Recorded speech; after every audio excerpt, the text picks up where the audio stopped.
जय हिंद। स्ट्रैटेजिक दर्शन में आप सभी का स्वागत है। व्यूअर्स, इससे पहले वाले वीडियो में हमने इंडियन ओशन रीजन और इंडो पैसिफिक रीजन को समझने का एक प्रयास किया था। उस वीडियो में हमने चाइना के hegemonic behaviour, assertive and unlawful behaviour को समझने की कोशिश की थी। भारत और भारतीय नौसेना का दशकों पुराना स्ट्रैटेजिक विजन यानी सामरिक दृष्टिकोण,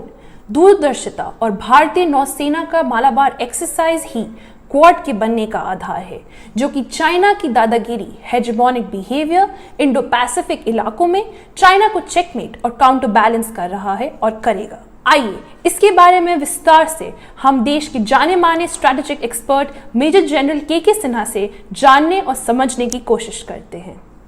देखिए खुशबू, इन चीज़ों को समझने के लिए जो हम लोग डिस्कस कर रहे हैं, खास करके क्वाड का और इंडो पैसिफिक रीजन का और इंडियन ओशन रीजन के बारे में, तो हमने भाग में पूरे एक में जो पहला हमारा वीडियो बना था उसमें हमने सारा चीज़ डिस्कस किया था कि इंडियन ओशन रीजन क्या है, इंडो पैसिफिक क्या है, उसकी प्रॉब्लम्स क्या हैं, उसकी खूबियाँ क्या हैं, उसकी इम्पोर्टेंस क्या है, उसमें चाइना किस तरह से दादागिरी कर रहा है और किस तरह से वो हेजेमोनिक बिहेवियर कर रहा है, और rule based of free and fair and free and open जो बात होती है पूरे ओशंस का, समुद्र का, उसको चैलेंज कर रहा है, उसके बारे में सुना था। अभी भाग 2 में जो आपने करना चाह रहे हैं और जो इसका कंटिन्यूएशन है कि चाइना का तो दादागिरी जाहिर है, उसकी प्रहार हो रही है इंडो पैसिफिक में, जिसमें भारतीय नौसेना का दशकों पुराना एक स्ट्रैटेजिक विजन रहा है, स्ट्रैटेजिक थॉट रहा है, उसकी एक थिंकिंग रही है। वो पहल करता है और वो आधार है क्वाड के फॉर्मेशन की, और दुनिया की बड़ी शक्तियां उसके साथ मिलना चाहती हैं। और ये कैसे है और क्यों हुआ, इसको जानने के लिए हम जल्दी से इन चीज़ों को समझ रहे हैं। देखिए, जब इंडियन नेवी बनी थी, जब हमें स्वतंत्रता के बाद, तो एक बहुत छोटा सा नेवी हमें मिला था, और वो प्रॉब्ली इवन जो कि नेवी की बात होती है कि क्या ये ब्राउन वाटर नेवी है, ग्रीन वाटर नेवी है या ब्लू वाटर नेवी है। ब्राउन वाटर नेवी का मतलब बेसिकली आप देखिए कि वो मट्टी के कलर का जो है, मट्टी की जो बेसिकली रिवर्स या समुद्र के उस इलाके को ही देखती है जो आपके रीजन के साथ में है, और उसकी ग्रेजुएशन होती है जब आप हरे रंग के समुद्र की बात करते हैं, और फिर ब्लू जो हमारा ये ब्लू कलर है, नीला कलर जो सागर का है, उसकी नेवी की बात है, जिसमें हाई सीज की बात होती है। सारे ओशंस जो दुनिया के ओशंस हैं उसके ऊपर में आप कर सकते हैं कि ऑपरेट जा सकते हैं अपनी सामरिक दृष्टिकोण से, अपनी सामरिक सोच बोझ के जो स्ट्रैटेजिक विजन है उसके आपका क्या कंट्रीब्यूशन होता है, उसकी बात होती है। तो इंडियन नेवी ने बहुत छोटे से नेवी से शुरू किया, बहुत कम पैसा, बहुत कम बजट, डिफेंस बजट मिलता नहीं था, हमारे पास क्षमता नहीं थी अपनी, वहाँ से शुरू करके, बगैर ये मानिए कि हमारी मैरीटाइम लीडरशिप के अंदर में, खास करके इंडियन नेवी के जो थिंकर्स थे, जो हमारे वहाँ के एडमिरल्स थे, उनकी एक सोच थी, और जो महान साहब के ये जो सोच थी कि जो इंडियन ओशन रीजन को वर्चस्व होगा वो पूरे विश्व के अंदर में एक शक्ति होगा, उस सोच को लेकर चलने के बाद, और किस तरह से Indian navy absolutely blue water navy हो गई उस समय से लेकर के आज तक। और जब हम देखते हैं क्वाड की फॉर्मेशन की, हम जब बात करते हैं, तो जो नेवी की एक मालाबार एक्साइज जो इंडियन नेवी की इनिशिएटिव है, वो उसका आधार बन गया है क्वाड के फॉर्मेशन का। और सबसे पहली मालाबार एक्साइज जो बड़ी है, जैसे ब्लू वाटर नेवी जो इंडियन नेवी ने अपने को स्वरूप लिया, धीरे धीरे बढ़ाते हुए यहाँ तक कि आज तो डिज़ाइनिंग करते हैं, अब तो हम पनडुब्बियाँ बना रहे हैं जो कि न्यूक्लियर पावर्ड सबमरीन्स बनने का, वो कहानी, वो जज्बा, वो सोच, वो विस्तार, वो एक अलग ही जुनून है। और वो हेड्स ऑफ टू जो हमारे नेवी के लोगों की थिंकिंग थी, और पूरे जद्दोजहद के साथ, पूरी सोच के साथ हम बढ़ते रहे। और 1992 में पहली बार यूनाइटेड स्टेट्स और इंडिया ने मालाबार एक्साइज किया, बाइलैटरल एक्साइज, 95 में हुआ, 96 में हुआ और 98 में जब इंडिया ने अपना पहला परमाणु टेस्टिंग किया, न्यूक्लियर टेस्टिंग किया पोखरण के अंदर में, पूरी दुनिया की शक्ति लग गई, सैंक्शन लग गया इंडिया की, और ये जो बायलैटरल एक्सरसाइज हम कर रहे थे रोक दिया गया, कोई शक्तियां आपके पास, और ये सिलसिला चलता रहा 2001 तक, जब 9/11 हुआ अफगानिस्तान रीजन में अलकायदा, क्योंकि यहाँ मिंगलिंग तो कर रहे थे और इसके बीच में बहुत सारी हमारी चली हैं जो कि आप देखते हैं हमारा बेसिकली 62 में तो ज़्यादा नेवी का नहीं हुआ, उस समय भी हम उनका योगदान रहा है, वो तैयार थे समुद्र में इसको विस्तार करने के लिए 1962 में। 65 के अंदर नेवी अपनी इंडियन नेवी ने करता रहा मतलब बेसिकली पाकिस्तान के अगेंस्ट में। 97 में तो बहुत कहने की बात, पूरी कराची को ही चोक कर दिया था, ये तो चला था पहले। बट 2001 के बाद जब आप देखते हैं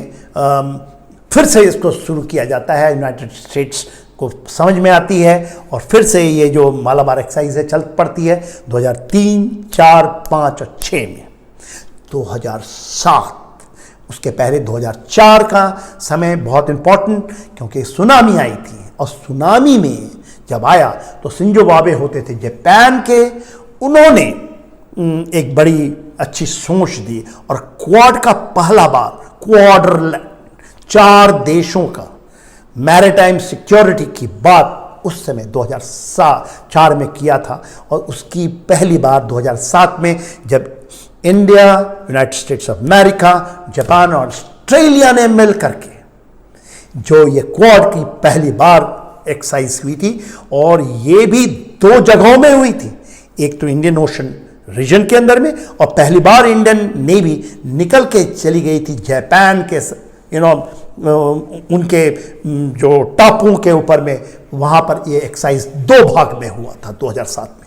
मगर 2008 में किसी कारणवश ऑस्ट्रेलिया इससे फिर निकल गया और क्वाड का सपना पूरा नहीं हुआ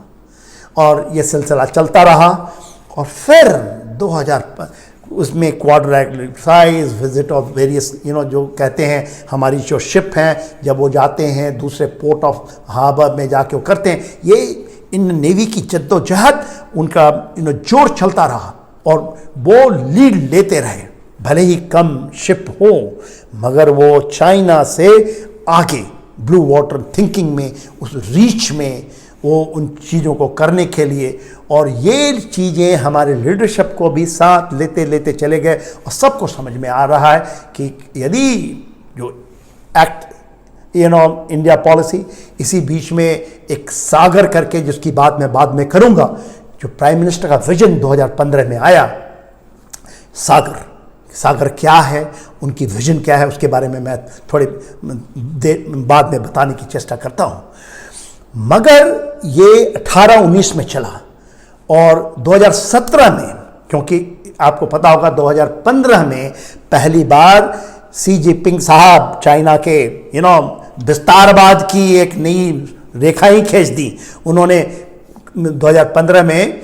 जो बेल्ट एंड रोड इनिशिएटिव की तरह उन्होंने पाकिस्तान की धरती से जो सीपैक का अनाउंसमेंट किया, China Pakistan economic corridor, Bharat नहीं ज्वाइन किया और बोर्ड में बहुत सारे देश टूट पड़े और उन्होंने कहा कि कनेक्टिविटी जोड़ेंगे हम, समुद्र के रास्ते, जमीन के रास्ते और आकाश के रास्ते, दुनिया में विस्तारवाद की सबसे पहली कदम थी। और कदम क्या, ये ठोस चीज कर गए वो। और उसी बीच ये जो विजन आया हमारे प्राइम मिनिस्टर साहब का, सागर उसकी बात करेंगे। और उसी से मैं 2017 में यह कहा गया कि क्वाड रिवाइव होगा, जिसको ऑस्ट्रेलिया भी छोड़ के चला गया था, 2007 के बाद नहीं आ रहा था। और फिर देखिए 2020 में फुल क्वाड मालाबार का हिस्सा, मालाबार एक्सरसाइज में जो क्वाड्रिलैटरल सिक्योरिटी डायलॉग के अंदर India, United states of America, Japan और ऑस्ट्रेलिया की नेवी एक साथ मिलकर के एक्सरसाइज करती है और एक विजन स्टेटमेंट जो आज होता है to check the adventurism of China Indo-Pacific region and to operate jointly for countering the same. ये चार बड़ी शक्तियां की नेवी चाइना को के जो एडवेंचरिज्म है, जो उनका वो अपना विस्तारवाद करना चाहते हैं, जो जो जो दादागिरी कर रहे हैं, उसको चेक करने के लिए, उसको चेकमेट करने के लिए, उसको रोकने के लिए ये चार क्वाड देश एक्सरसाइज कर रहे हैं और ज्वाइंटली उसको रोकेंगे, operate jointly to countering the same, उसको रोकेंगे। बहुत बड़ा स्टेटमेंट ये क्वाड का, ये क्वाड्रिलेटरल सिक्योरिटी डायलॉग का एक बहुत बड़ा स्टेटमेंट है। और देखिए वो एक्सरसाइज होती है इंडियन ओशन रीजन के अंदर में, और डुअल कैरियर ग्रुप इंडियन दो फेजेस में एक्सरसाइज करते हैं। पहला है फेज 1 में आपका बे बंगाल और दूसरा है अरेबियन सी के अंदर में, और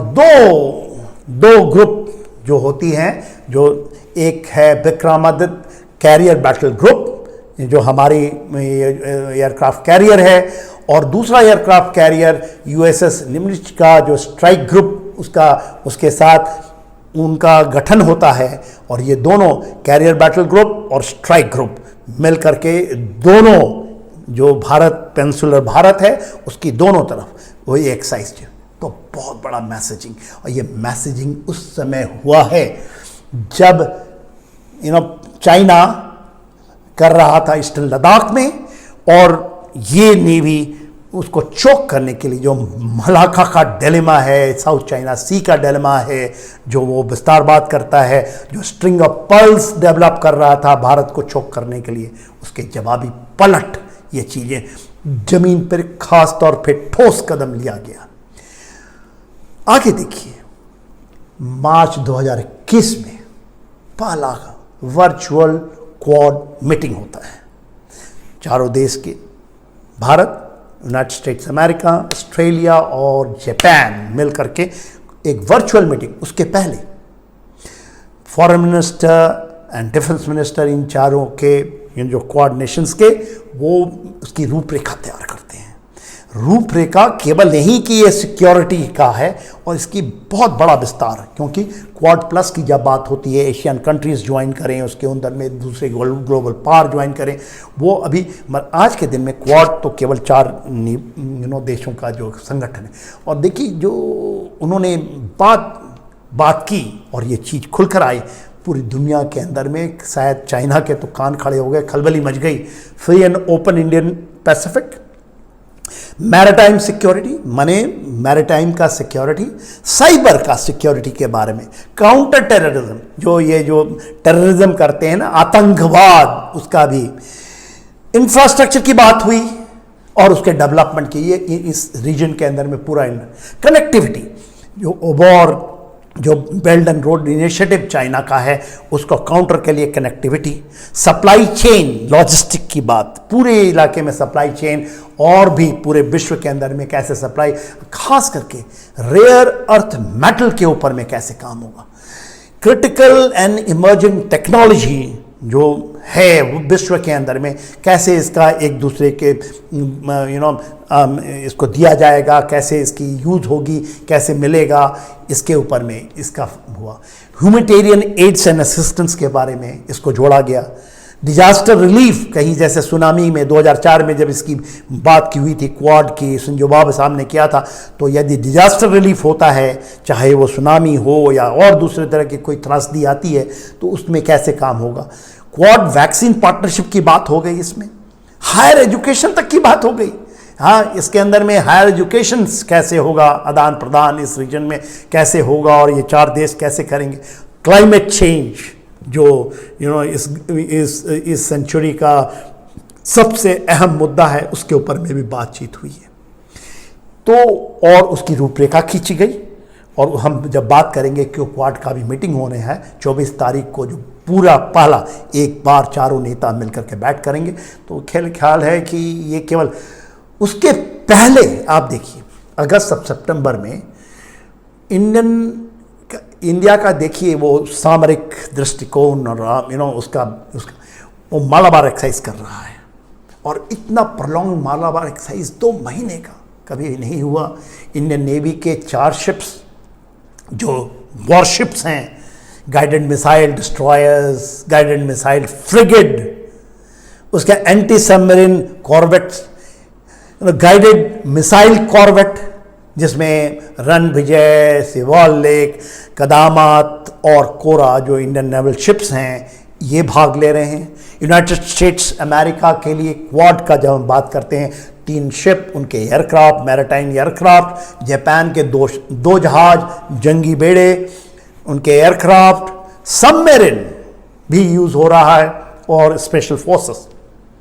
ऑस्ट्रेलिया का एक शिप, हेलीकॉप्टर और स्पेशल फोर्सेस। ये चीज़ें चल रही हैं अभी, ये अगस्त से शुरू हुई हैं